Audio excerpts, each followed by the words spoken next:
بسم اللہ الرحمن الرحیم۔ السلام علیکم بچوں، آج ہم گریڈ 7 میں یونٹ نمبر 11 یعنی نئی نظم کو شروع کریں گے، جس کا نام ہے if I can stop one heart from breaking. اگر میں ایک دل کو توڑنے سے روک سکتا ہوں۔ یہ ایملی ڈکنسن کی لکھی گئی ایک نظم ہے جو 1929 میں شائع کیا گیا تھا۔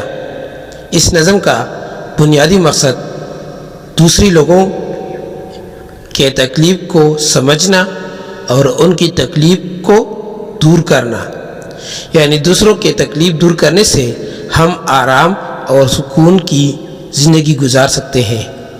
تو چلتے ہیں نظم کی جانب۔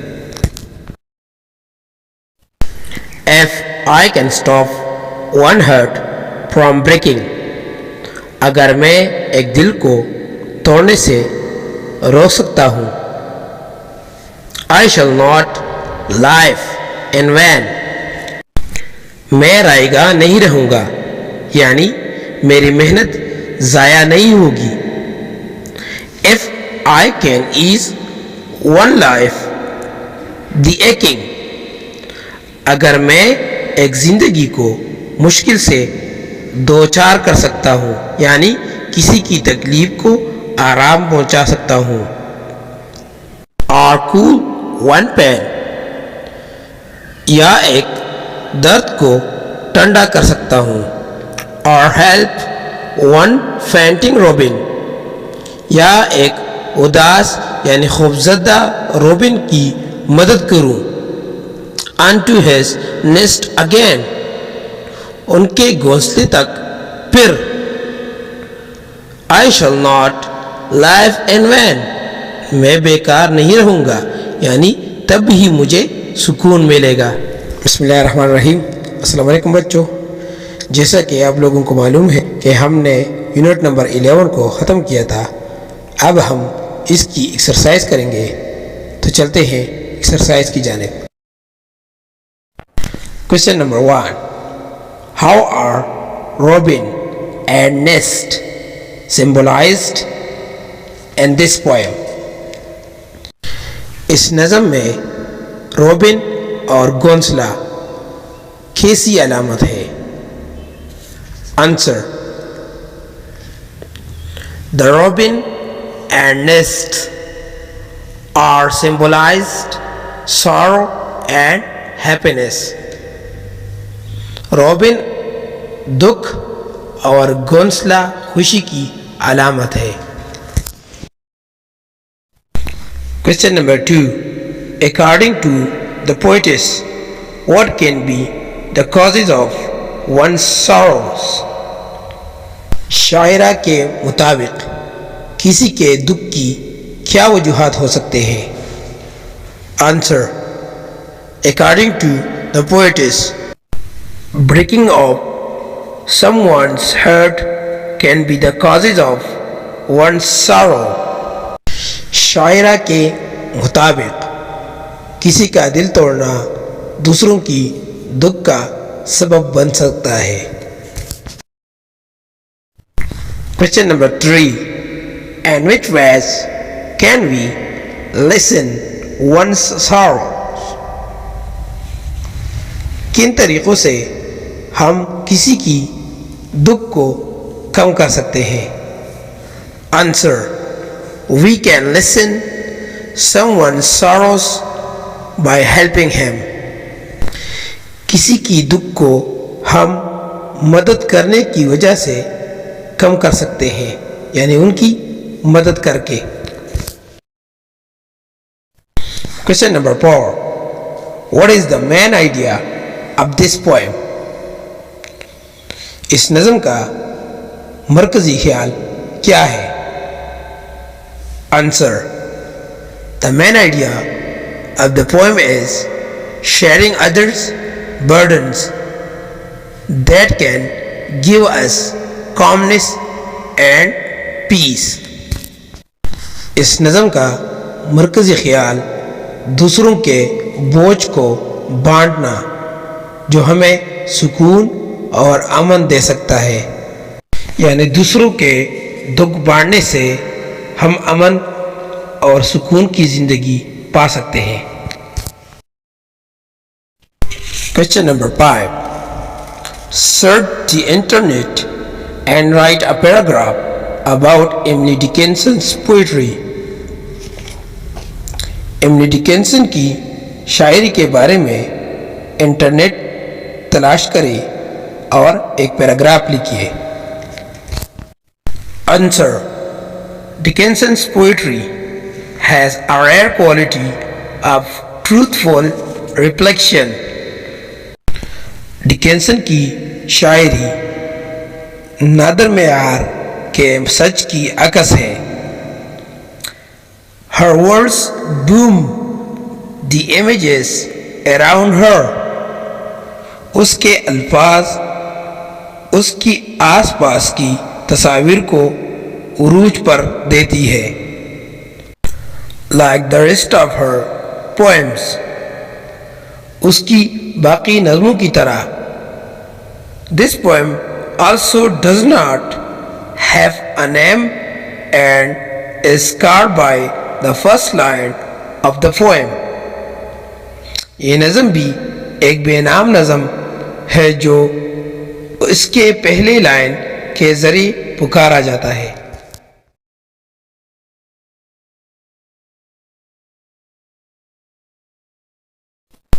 ہمارا پہلا ٹاپک ہے سیملی۔ سیملی کا مطلب ہے حروف تشبیہ۔ A simile is a comparison of two things by using the words like or as. سیملی جو ہے دو چیزوں کے درمیان مشابہت کو بیان کرتا ہے۔ اس کے لیے ہم like اور as کے الفاظ استعمال کرتے ہیں۔ فار ایگزامپل، نیچے دیے گئے سٹینزاس میں ہم سیملی کو بیان کرتے ہیں۔ Number past, Your teeth are like stars. They come out at night. My mom is like a cloud, comfortable and strong. دونوں سٹینزوں میں لائک ہمارے ساتھ سیملی کو پیش کرتا ہے۔ تو بچوں، آپ لوگوں کے لیے پیج نمبر 87 پر پہلا ہوم ورک ہے۔ Write 2 stanzas from any 2 poems to show the use of simile. Use the internet for help. کسی 2 سٹینزا کو پوئم میں سے لکھے جس میں سیملیز یعنی حروف تشبیہ استعمال کیا گیا ہو۔ آپ انٹرنیٹ سے بھی مدد لے سکتے ہیں۔ ہمارا اگلا ٹاپک ہے syllable. What is syllable? A syllable is a unit of word containing one vowel and usually one or more consonants. A word can have one or more syllables. Syllable ایک یونٹ ہوتا ہے جو ایک لفظ میں ایک واول پر مشتمل ہوتا ہے اور عام طور پر ایک یا کئی کانسوننٹ پر مشتمل ہوتا ہے۔ ایک لفظ میں ایک یا کئی سلیبل ہو سکتے ہیں۔ مثال کے لیے ہم اس ٹیبل کو بیان کریں گے۔ اسٹاپ ایک ورڈ ہے اور سلیبل ڈویژن میں اس طرح بول جاتا ہے اسٹاپ، اور نمبر آف سلیبل جو ہے اس میں ایک ہے۔ ایکنگ، ایکنگ دوسرا ورڈ ہے جس میں سلیبل ڈویژن میں یہ ایکنگ آتا ہے اور اس میں 2 سلیبلس ہے۔ 3rd نمبر پر ہے ایوریج۔ ایوریج کے اس میں 3 سلیبل ہے لیکن کتاب میں 2 لکھے گئے ہیں۔ 4 نمبر پر ہے بریکنگ، اس میں 2 سلیبل ہے۔ 5 نمبر پر ہے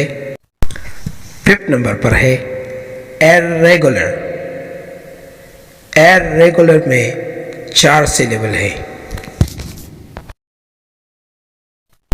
تو بچوں، پیج نمبر 87 پر آپ لوگوں کے لیے دوسرا ہوم ورک ہے، جہاں پر آپ لوگ ان الفاظ کے سلیبل ڈویژن اور نمبر آف سلیبل بیان کریں گے، یعنی لکھیں گے۔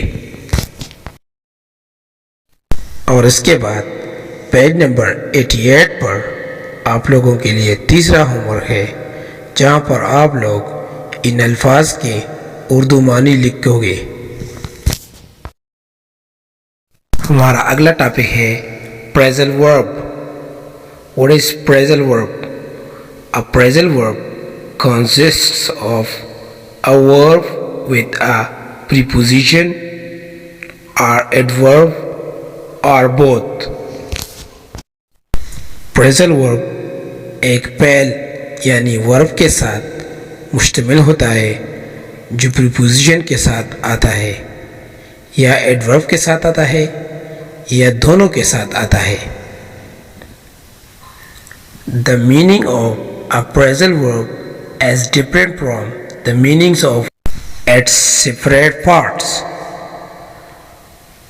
phrasal verb کا مطلب یعنی معنی ایک علیحدہ ہونے سے مختلف ہوتا ہے۔ تو بچوں، پیج نمبر 89 پر آپ لوگوں کے لیے چوتھا home work, use the given phrasal verbs in your sentences and your notebook۔ نیچے دیے گئے phrasal verb کو جملوں میں استعمال کریں اور اپنی کاپیوں میں لکھیں۔ Number first, drop of. Drop of کا معنی ہے خواب طاری ہونا۔ موو ان، حرکت کرنا یا کسی دوسری جگہ کو چلنا۔ وائف آف، کسی چیز کا قیمت کم ہونا۔ گیٹ آف، کسی کو دوسروں سے ہاتھ لگانے پر منع کرنا۔ فائنڈ آؤٹ، معلوم کرنا یعنی معلومات حاصل کرنا۔ آپ لوگوں کے لیے 5واں ہوم ورک پیج نمبر 90 پر ہے، جہاں پر آپ لوگ ناؤن سے ایڈجیکٹیو بنائیں گے۔ سب سے پہلے 89 پر اس کے لیے ایک ٹیبل ہے جو اس کے رولز کو بیان کرتا ہے۔ آپ لوگ اس رولز کو پڑھ کر ناؤن سے ایڈجیکٹیو بنائیں گے۔ ہمارا اگلا ٹاپک ہے سنس اور فار۔ پہلے ہم فار کو بیان کریں گے۔ We use for a period of time. ہم فار تب استعمال کرتے ہیں جب فقرے میں کوئی کام کچھ مدت تک جاری رہتا ہے۔ For example, for 2 hours، for 5 years، for 7 months، etcetera. اب ہم سنس کو بیان کریں گے۔ We use since for a point of time. ہم سنس تب استعمال کریں گے جب کوئی کام خاص نقطۂ نظر سے شروع ہو جائے، یعنی خاص وقت سے شروع ہو جائے۔ For example, since 8 o'clock، since 5th July، since Monday، et cetera. اب آپ لوگوں کے لیے اگلا ہوم ورک پیج نمبر 91 پر ہے، جہاں پر آپ لوگ سنس اور فار سے جملے بنائیں گے۔ Make sentences using since and for, یعنی وہ فقرے بنائیں جس میں سنس آ جائے اور فار آ جائے. Thank you very much.